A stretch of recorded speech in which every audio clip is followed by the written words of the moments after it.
నేను ఎవరనేది, ఎక్కడి నుంచి వచ్చాననేది, ఏం చేశాననేది గత 5 నెలల నుంచి సోదరులు, నాకంటే పెద్దవాళ్ళు, ఇక్కడ పూజకు అర్హులైన వారందరికీ తెలుసు. నా యొక్క పుట్టి పెరిగినటువంటి సొంత జిల్లా అయినందున నేను నవంబర్ 4 తారీఖు నాడు డిఎస్పీ ఉద్యోగంకి రిజైన్ చేసిన వెంటనే ఫస్ట్ ప్రెస్ మీటు నిజామాబాద్లోనే ఒక్కనిగా వచ్చి ఇక్కడే ఇదే స్థానంలో ఇక్కడే కూర్చొని నేను ప్రెస్ అడ్రస్ చేయడం జరిగింది. ఆ రోజు ఒక్కనిగా వచ్చి నేను నా యొక్క జీవిత నేపథ్యాన్ని, సర్వీస్ నేపథ్యాన్ని ఖచ్చితంగా ఎన్నికల వరకు చూపించి లక్షలాది మంది యొక్క అభిమానాన్ని, ఆదరణను పొందగలననే ఒక ఆత్మవిశ్వాసంతో వచ్చాను. ఖచ్చితంగా గెలిచి మీ ముందుకు వచ్చి ఆనందోత్సవాలు జరుపుకోవాలనే ఆలోచనతో వచ్చాను. కానీ ఈరోజు మీ ముందు కంటతడి పెట్టి నేను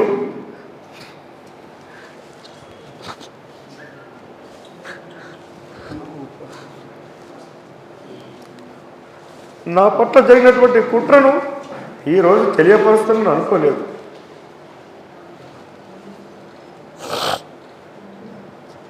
కానీ నేను ఎంతో ధైర్యంతో జీవితంలో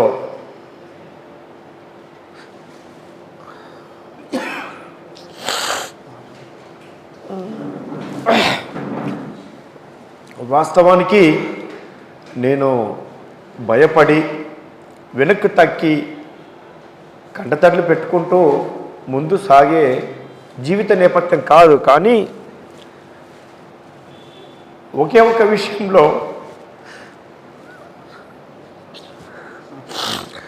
నా పట్ల అభిమానం పెంచుకొని ఆదరణ పెంచుకున్నటువంటి జనాల యొక్క మాటలు వింటుంటే బాధ అనిపిస్తూ నేను రోధించాల్సి వస్తుంది.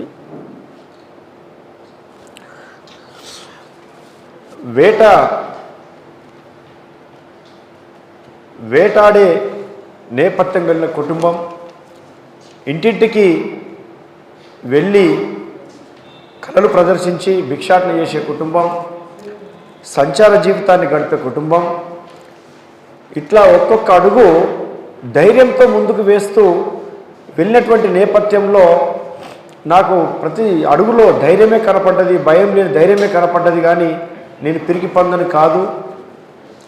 కానీ ఈరోజు ఆవేదన చెందడానికి కారణం నా పైన ఆదరణ పెంచుకొని అభిమానం పెంచుకున్న వారి యొక్క కామెంటు, అదేవిధంగా ఈయన జీవిత నేపథ్యం మీద స్వభావానికి వ్యతిరేకంగా జరిగిన పరిణామంలో ఇతను కూడా భాగస్వామ్య అన్న ఒక అనుమానం కలిగినటువంటి నా యొక్క అభిమానుల పట్ల నాకు కలుగుతున్నటువంటి బాధ. అన్న కిరణ్ అన్న చెప్పిన ప్రకారం, కొల్లపల్లి దయానందరావు గారు చెప్పిన ప్రకారం నాకు మంచినీళ్ళు ఇస్తే కూడా అనుమానం వ్యక్తం చేశాను, ఛాయ్ ఇస్తే కూడా అనుమానం వ్యక్తం చేశాను. మంచినీళ్ళు తాగొద్దు, ఛాయ్ కూడా తాగొద్దు. కానీ నేను 5 నెలల పాటు క్షేత్రస్థాయిలో ప్రతి ప్రాంతంలో ఒక వ్యూహాత్మకంగా, ఒక ప్రణాళికబద్ధంగా పట్టభద్రుని చేరిన విధానం ఏదైతే ఉందో, నేను వాళ్ళ ముందు వెల్లడించినటువంటి అంశాలు ఏవైతే ఉన్నాయో వాటిని అమలుపరిస్తే సరిపోతుంది అన్న విషయంలో నేను అక్కడ ఒక స్వార్థం ఆలోచించాను. అయితే మీకు ఇప్పటికే చెప్పారు ఏం జరిగిందనేది.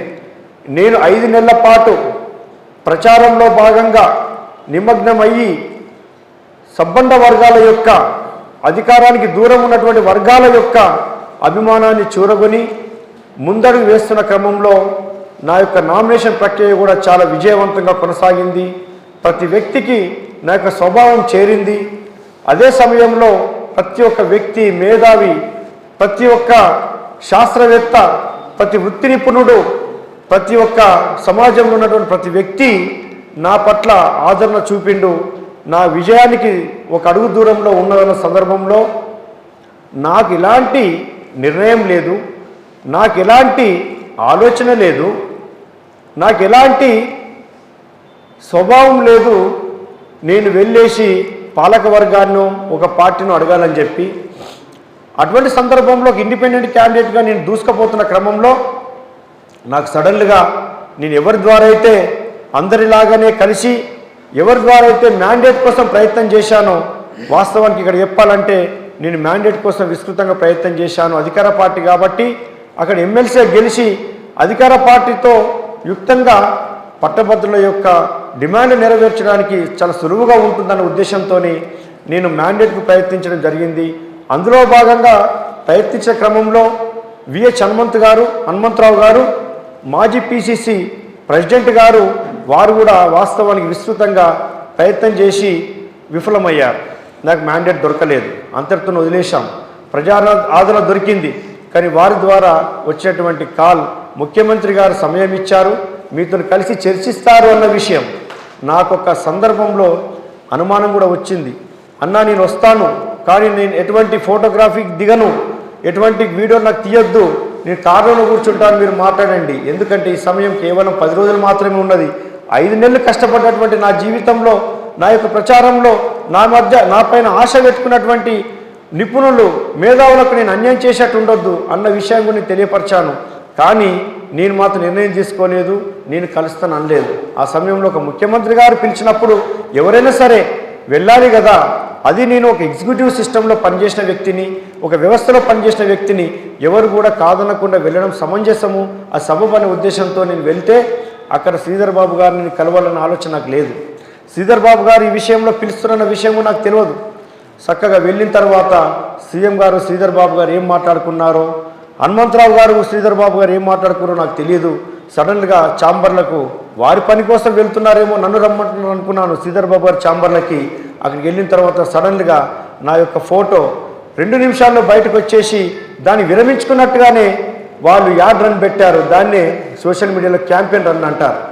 ఆ క్యాంపెయిన్ రన్ రూపంలో నా మొబైల్ ఫోన్ కూడా నా గురించి వచ్చింది. ఏంది నేను విరమించుకునే లేదు, ఇదేంది ఇంత ఫాస్ట్గా కుట్ర జరిగిందా, ఇంత ఫాస్ట్గా నా యొక్క ఇమేజ్ని దెబ్బతీశారా అన్న విషయం వెంటనే తేరుకొని అక్కడే ఉన్నటువంటి వీరంతా కూడా అక్కడే ఉన్నారు. వీరంతా ప్రత్యక్ష సాక్షులు. ఏంటి సార్ ఇట్లా జరిగింది, మేమేం చర్చించుకోలేదు కదా, ముఖ్యమంత్రి గారితో మాట్లాడిన తర్వాత కదా ఆలోచనకు వచ్చేది, ఇప్పుడేంటి ఈ ఆలోచన, ఇప్పుడేంటి ఇటువంటి నిర్ణయము అన్న విషయంలో మాట్లాడుతున్న క్రమంలోనే అక్కడ మేము 1 hour 2 hours ఉండడంతో ఆ సమయానికి వాళ్ళు 1,10,00,000 మందికి ఈ ఆర్డర్ని పెట్టారు. నా యొక్క మనస్తత్వాన్ని, స్వభావాన్ని, అదేవిధంగా నా యొక్క ప్రణాళికను అది చాలా దెబ్బతీసింది. ఆ సమయంలో ఇంకా మళ్ళీ అడిగాం, నా యొక్క మేనిఫెస్టో ఇలా ఉంది, నా యొక్క ప్రచారంలో వెల్లడించేటువంటి అంశాలు ఇలా ఉన్నాయి. చాలా వర్గాలకు, చాలా వృత్తి నిపుణులకు ఈ ఎమ్మెల్సీ స్ట్రక్చర్లో మార్పు తీసుకొచ్చి అందరికీ చట్టసభల్లో ప్రాతినిధ్యం కలిగే విధంగాను, అదేవిధంగా ప్రైవేట్ ఉద్యోగులకు లాభం చేకూర్చే విధంగాను, మహిళా ఉద్యోగినులకు మేలు జరిగే విధంగాను, అదేవిధంగా తక్కువ జీతాలకు పనిచేస్తున్నటువంటి ప్రైవేట్ ఉద్యోగులకు, సంఘటిత వర్కర్స్కి, అసంఘటిత రంగాల్లో పనిచేస్తున్నటువంటి వర్కర్స్కి, ఇట్లా ఎన్నో రకాల నిపుణులకు, వర్గాలకు లాభం చేకూర్చే విధంగా, రిటైర్డ్ ఎంప్లాయీస్ కూడా లాభం చేకూర్చే విధంగా ఉన్నటువంటి మేనిఫెస్టో నాకు అద్భుతంగా ఉంది. దాన్ని అట్రాక్ట్ అయినటువంటి ప్రజలు నా మీద నమ్మకం పెంచుకున్నారు. నా జీవిత నేపథ్యము, నా స్వభావము, నీ జీవితంలో సర్వీస్లో సాధించినటువంటి విజయాలకు అట్రాక్ట్ అయినటువంటి ప్రజలకు నేనేం చెప్పాలా అంటే అప్పుడు వచ్చినటువంటి సమాధానం ఏంటంటే, సవివరంగా చెప్పాలంటే ముఖ్యమంత్రి సమక్షంలో, పార్టీ పెద్దల సమక్షంలో నాతో యుక్తంగా ఒక ప్రెస్ మీట్ లార్జ్ స్కేల్లో కండక్ట్ చేసి కాంగ్రెస్ వర్గాలకు, శ్రేణులకు, నా యొక్క శ్రేణులకు కూడా పరిచయం చేసి నేను వెల్లడించేటువంటి అంశాలన్నిటి కూడా క్షేత్రస్థాయిలో అమలుపరిచే విధంగా ప్రభుత్వానికి, పట్టభద్రులకు మధ్యలో వారధిగా నన్ను నిలుపుతారని చెప్పి ఆ యొక్క పట్టభద్రుల యొక్క డిమాండ్లన్నిటిని కూడా నెరవేర్చడానికి ప్రభుత్వం ద్వారా అవకాశం ఉన్నదని చెప్పి నన్ను ఆ రకంగా 2-3 మాటలతో నన్ను ఆ 2-3 మాటలతో నిర్ణయం తీసుకునే విధంగా ఆలోచింపజేశారు. సరే, అది చాలా బాగానే ఉంది. ఎందుకంటే ఆ సమయానికి నా పట్ల జరగాల్సినటువంటి నష్టం అంతా జరిగిపోయింది. చాలా వర్గాలకు గంగాధర్ అనే వ్యక్తి కాంగ్రెస్ పార్టీలో చేరిపోయాడు, విరమించుకుంటున్న వార్త వెళ్ళిపోయింది. కాబట్టి చాలా వరకు ఏవైతే పార్టీలు, రాజకీయ పార్టీలు, బీజేపీ కావచ్చు, బీఆర్ఎస్ కావచ్చు, ఇతర పార్టీల నుంచి కూడా వారు నా స్వభావానికి, నా వృత్తి నిపుణతకు, నేను సాధించిన విజయాలకు ఆకర్షితులై నాకు ఓటు వేయాలనుకున్న వారందరిలో కూడా సందిగ్ధ వాతావరణం ఏర్పడింది, నాకు కొంతవరకు డ్యామేజ్ ఏర్పడింది. కాబట్టి అధికారంలో ఉన్నటువంటి పార్టీ నాకు మేలే చేస్తుంటుంది, నా ద్వారా పట్టభద్రుల సంక్షేమానికి మేలు చేసే విధంగా నాకు హామీ ఇస్తున్నారు అని ఒక స్వార్థంతో నేను విరమించుకోవడానికి పూనుకున్నాను. ఆ తర్వాత క్షణం నుంచి నాకు ఇచ్చినటువంటి 2-3 విషయాలు స్పష్టత పట్ల నేను కలవడం లేదు, నేను స్పందించినా వారు స్పందించడం లేదు, వారి నుంచి ఎటువంటి స్పందన లేదు.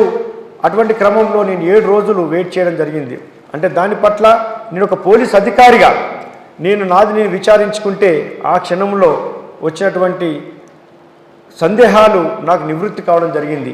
అది ఎలా అంటే, నేను సబ్బండ వర్గాల నుంచి, అన్ని వర్గాల నుంచి, అన్ని వృత్తి నిపుణుల నుంచి, అన్ని రాజకీయ పార్టీల నుంచి, ముఖ్యంగా మెదక్, నిజామాబాద్, ఆదిలాబాద్ ప్రాంతంలో ఉన్నటువంటి పట్టభద్రులు అందరూ కూడా, ఇంక్లూడింగ్ కరీంనగర్తో సహా పట్టభద్రులు అందరూ కూడా నాకు నంబర్ 1 ప్రాధాన్యత ఇస్తున్నారు, నంబర్ 2 ప్రాధాన్యత అంతకంటే రెట్టింపు స్థాయిలో ఇస్తున్నారు, నేను గెలుస్తున్నానన్న ఒక ఆలోచన ఏర్పడి, ఇటువంటి వ్యక్తి గెలవద్దు, సమాజంలో వ్యవస్థలో ఏదో మార్పు తీసుకురాబోతున్నాడు, ప్రస్తుతం రాజకీయ వ్యవస్థ గొడ్డలి పెట్టేలాగుంటుంది అని ఒకటి. రెండవది, కాంగ్రెస్ పార్టీ ఎవరికైతే నాకు ఇవ్వాల్సినటువంటి మ్యాండేట్ను నరేందర్ రెడ్డి, ఆయన పేరు ఊట్కు నరేందర్ రెడ్డి, ఆల్ఫోర్స్ నరేందర్ రెడ్డి అంటారు, ఆయన గెలుపుకి ఎటువంటి అర్హత లేని వ్యక్తికి ఇవ్వడం వల్ల, ఆ వ్యక్తి గెలవడం తెలిసినప్పటికీ కూడా ఇవ్వడం వల్ల అతని పట్ల ఉన్నటువంటి వ్యతిరేకతతో కాంగ్రెస్ పార్టీలో 90% ఓట్లు ఎవరైతే స్వతంత్ర బుద్ధితో ఆలోచించేవారు ఉన్నారో అలాంటి వారి యొక్క ఓట్లు నాకు పడుతున్నాయనే ఆలోచనతో కాంగ్రెస్ అధికార పార్టీ ఆ అడ్డుగోడను తొలగించుకోవడం కోసం మాత్రమే ఈ ప్రయత్నం చేసిందని కూడా నాకు నిర్ధారణ జరిగింది. ఒక పోలీస్ అధికారిగా నేను విచారించుకున్నప్పుడు అడ్డుగోడను ఒక ఇండిపెండెంట్ క్యాండిడేట్గా తొలగించుకున్నప్పుడు నా యొక్క ఓట్లు ఖచ్చితంగా ఇష్టమున్నా ఇష్టం లేకున్నా పార్టీకి మొదటి ప్రాధాన్యత రూపంలో వెళ్తాయని చెప్పి ఆ కుట్ర పన్నినట్టు నాకు అర్థమైపోయింది. ఈ యొక్క అడ్డుగోడ తొలగించుకోవడం కోసం నాలాంటి వ్యక్తిని బలి చేశారని, నాలాంటి వ్యక్తిని, నన్ను గంగాధర్ మదనం అనే వ్యక్తి ఒక బ్రాండ్ను క్షీణింపజేశారని నేను సృష్టించుకున్నటువంటి మనుషులందరిలో మమేకమై, నా మాటకు మమేకమై మంత్రముగ్ధులైనటువంటి ప్రతి మనిషిని వారి మనసులో నుంచి నన్ను తొలగించేశారని చెప్పి నాకు ఆ కుట్ర అర్థమైపోయింది. ఎందుకంటే ఒక ఇండిపెండెంట్ క్యాండిడేట్గా ఖచ్చితంగా నేను విజయం సాధిస్తున్నానని చెప్పి అది అర్థమైపోయి చాలా సునాయాసంగా, సున్నితంగా ఒక మనిషి పిలవగానే ముఖ్యమంత్రి పిలిస్తే ఎవరైనా వస్తారు కదని ఒక